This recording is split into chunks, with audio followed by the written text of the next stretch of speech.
اللہ الرحمن الرحیم۔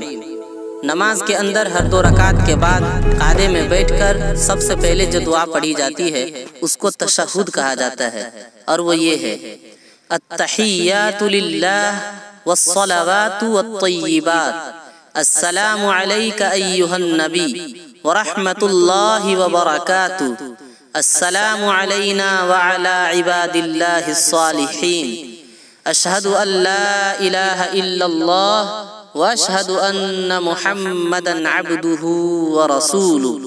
ایک مرتبہ پھر سن لیجئے: التحیات للہ والصلوات والطیبات، السلام علیک ایہا النبی ورحمۃ اللہ وبرکاتہ، السلام علینا وعلی عباد اللہ الصالحین، اشہد ان لا الہ الا اللہ واشہد ان محمدا عبدہ ورسولہ۔ اس کو اچھی طریقے سے یاد کر لیجئے۔